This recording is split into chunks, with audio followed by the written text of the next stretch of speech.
Oke, selamat pagi anak-anak. Kita bertemu kembali dalam pelajaran pemeliharaan listrik sepeda motor. Ya, pada pertemuan kali ini kita akan membahas mengenai sistem instrumen dan sinyal. Kalau pertemuan kemarin kita membahas mengenai komponen sistem penerangan, kita lanjut pada hari ini sistem instrumen dan sinyal. Apa itu sistem instrumen dan sinyal?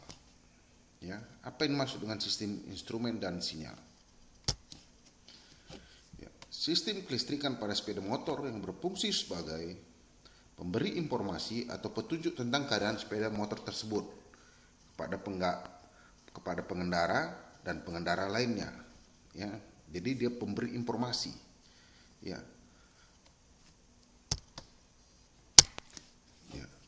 Apa saja yang termasuk sistem instrumen dan sinyal pada sepeda motor? Lampu rem, lampu sein, lampu tanda tekanan dan label oil, lampu netral transmisi, pulmeter bahan bakar, lampu hazard, lampu low pull warning, dan temperatur warning. Ya, jadi ini yang termasuk dalam sistem instrumen dan sinyal, dan ada sistem klakson. Ya.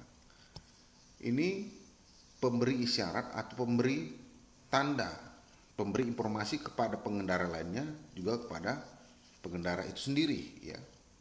Jadi ini salah satu komponen kelistrikan yang penting pada sepeda motor.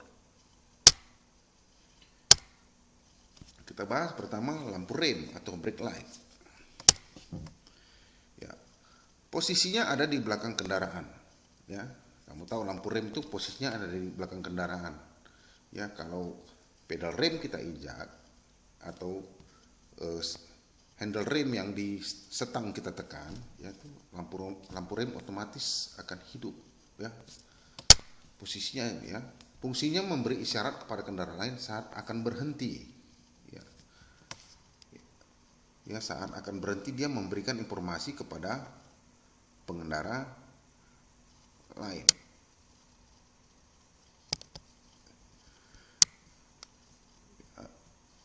Biar jelas ya.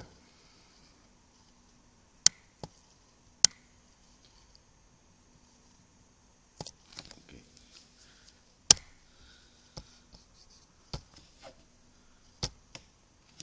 Ya, mekanisme kerjanya saat pedal rem diinjak, lampu belakang akan menyala dan lebih terang. Ya. Jadi di lampu belakang itu hanya ada satu bola lampu, tetapi ada sebagai lampu belakang, ada sebagai lampu rem. Ya, dalam satu bola lampu itu ada dua filamen. Ya. Lampu belakang sepeda motor terbentuk dalam satu bola lampu yang memiliki dua filamen, yaitu lampu belakang dan lampu rem. Lampu belakang lebih redup karena diameter kawat filamennya lebih kecil.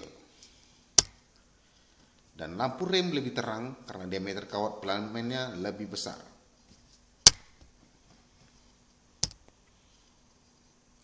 Apa saja komponen lampu rem? Ya. Front brake light switch atau saklar lampu rem depan.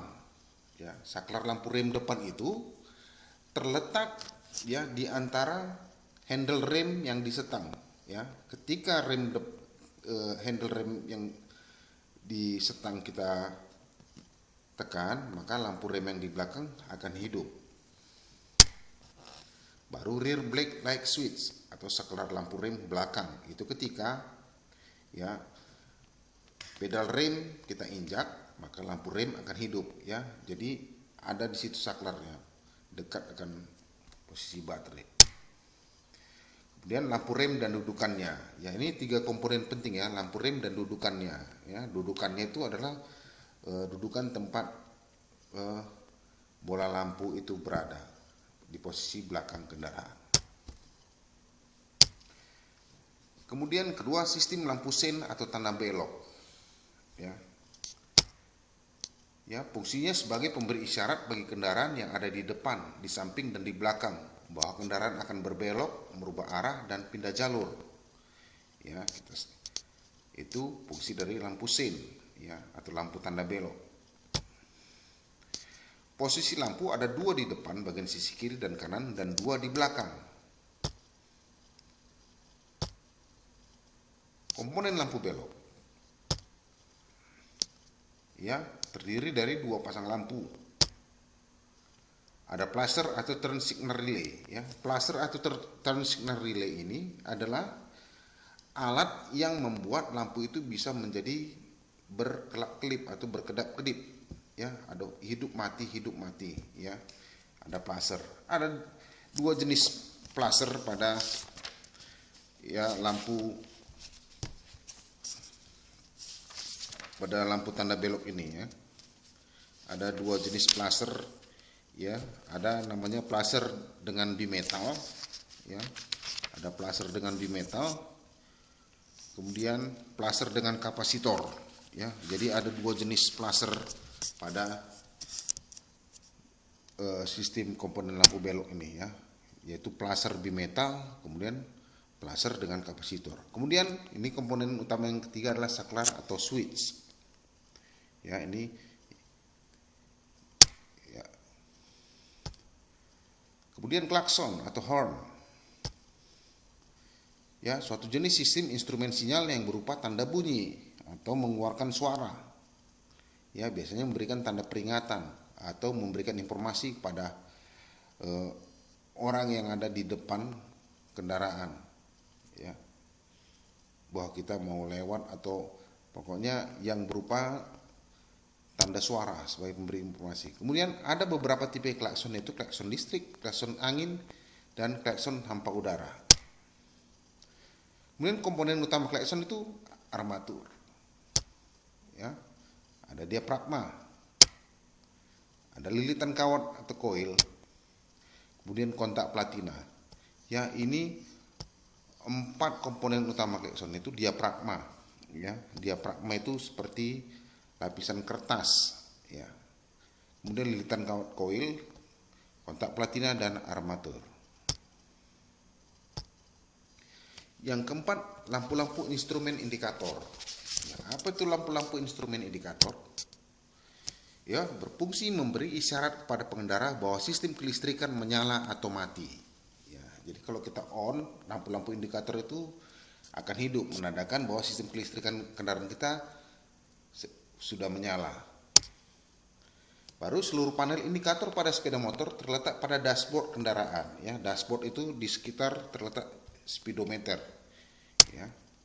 Kemudian sistem panel akan menyala apabila posisi kunci kontak on. Jadi kunci kontak kita on kan, itu panel-panel akan hidup, ya.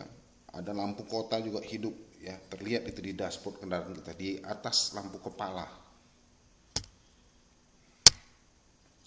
Kemudian macam-macam lampu indikator. Lampu indikator apa aja yang ada di dalam dashboard itu?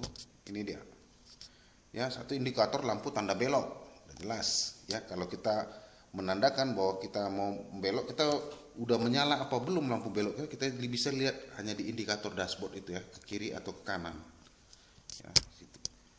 Kemudian indikator lampu jauh, ya, itu memberitahukan kepada kita bahwa yang menyala pada saat itu lampu jauh ataukah lampu dekat, ya.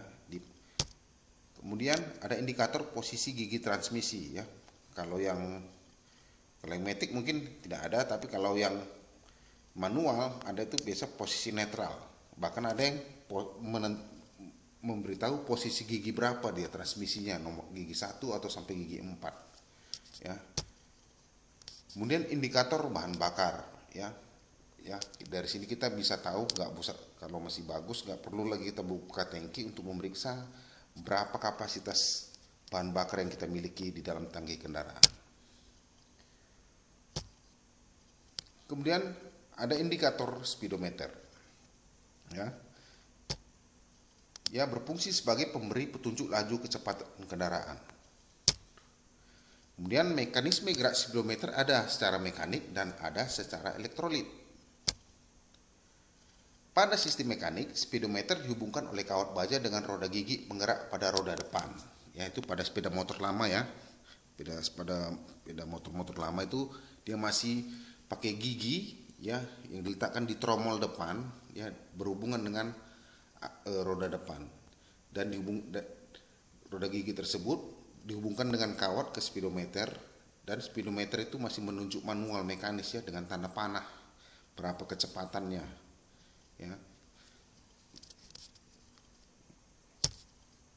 Baru pada sistem elektrolit, speedometer menerima sinyal dari sensor pulsa yang diperoleh dari sprocket atau output sub ke unit pengontrol ya. Jadi dia udah berbentuk sensor.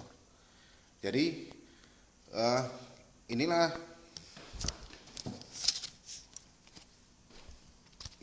yang namanya sistem instrumen atau sinyal pada kendaraan sepeda motor ya, yang dimiliki oleh sepeda motor. Jadi ya, untuk sementara hanya ini aja karena banyak, jadi sementara waktu kita tidak terlalu banyak, jadi saya hanya memberikan inti-intinya saja. Tapi tayangan berikutnya kita akan membahas masalah troubleshooting ya, macam mana mendiagnosa kerusakan yang terjadi pada sistem kelistrikan bodi kendaraan dan bagaimana mengatasinya atau memperbaikinya ya. Jadi saya harap video ini bermanfaat. Kita udah mengenal sistem-sistem kelistrikan utama pada kendaraan. Jadi minggu depan tayangan berikutnya nanti mengenai troubleshooting atau bagaimana mengatasi, mendiagnosa kerusakan yang terjadi pada sistem kelistrikan sepeda motor kita. Jadi tetap semangat. Kembali nanti minggu depan saya akan buat tayangan pembelajaran berikutnya. Sekian dan terima kasih.